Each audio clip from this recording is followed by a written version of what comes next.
Today I'm going to take a look at a PS2 classic, Red Faction 2, which actually is a pretty easy platinum journey. However, there's one trophy that's really annoying, and that is the Above and Beyond Gold Trophy for clearing the entire campaign whilst also beating all of the bonus objectives you'll find throughout most of the missions in the game. And this is a real pain to do because of the design choice the devs made regarding how the objectives are displayed to the player, because when you go to look at your objectives in a mission, you'll only see the main objectives on screen. So the game just kind of makes you play through the rest of the missions blindly, not knowing what your bonus objectives are, until you just happen to stumble upon them by chance and complete one, and it's only then when you go and look at your objectives that the bonus objectives are displayed on screen all of a sudden. What on earth possessed them to do it like that? If I bring up my objectives mission in any other game, I should see all of my objectives plus the bonus ones shown. The fact that this doesn't do that makes achieving the Above and Beyond trophy even harder than it should be.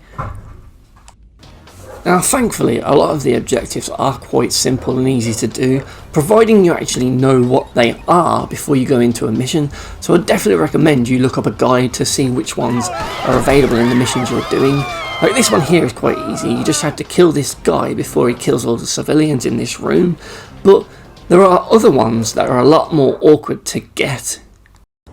Like this example here, where you have to kill this guy in the mech suit in a very specific way by destroying this lamppost so that he gets electrocuted by the cables, but you only get a split second to do this when the mech is in the exact position, so it becomes very finicky and awkward to try and line him up and get this kill without ruining your run through the level, and it caused me to restart loads of times before I finally got it. This one here where you're in the gunship and it requires you to kill all of the enemies is quite tricky because the gunship will just move on before you've had a chance to kill them all, and I had to play this mission through several times before it just randomly decided to unlock this bonus objective, and even on that run I still didn't kill them all, so it's really awkward and glitchy. And speaking of glitchy, this objective here during this sniper boss fight requires you to kill X amount of these zombies, and the amount you have to kill will change depending on your difficulty level. And the worst thing about this one is that once you complete this bonus objective, it doesn't actually show up in your objectives menu, so it just looks like it's glitched out, but thankfully you can still see the green star at the top by your health meter to show you that you've unlocked this challenge.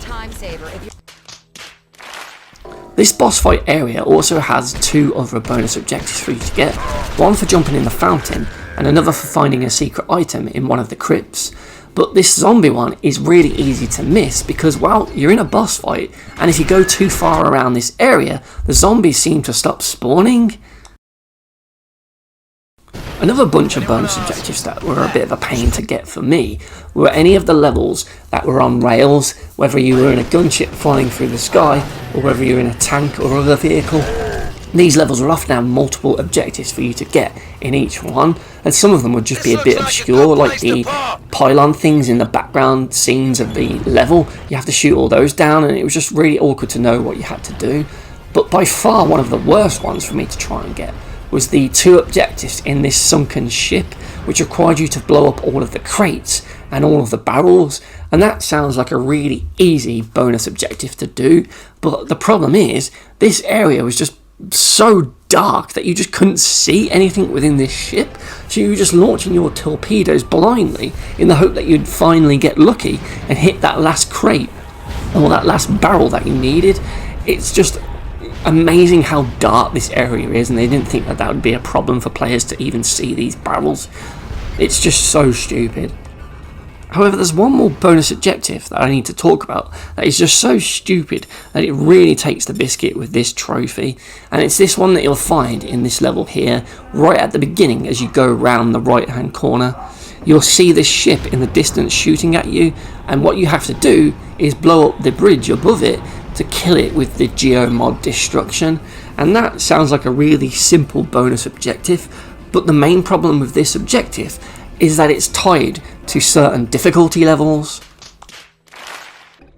You see, this one will only appear if you play on medium or hard difficulty, so if you've gone through the whole game on easy, getting all of the bonus objectives, you'll get right near the end of the game and find that when you go around this corner, the sub is no longer there for you to kill using the geomod destruction, so you can't get this bonus objective, and therefore you've locked yourself out of this trophy because you just paid on easy. How stupid is that? Just one random objective is locked to a higher difficulty level, and the objective itself isn't even hard. The ship just stays where it is, waiting for you to kill it with the geomod destruction. So why is this tied to higher difficulties? It doesn't make sense. What is the point of this one? So everything I've talked about in this video is why the Above and Beyond trophy deserves a BS rating of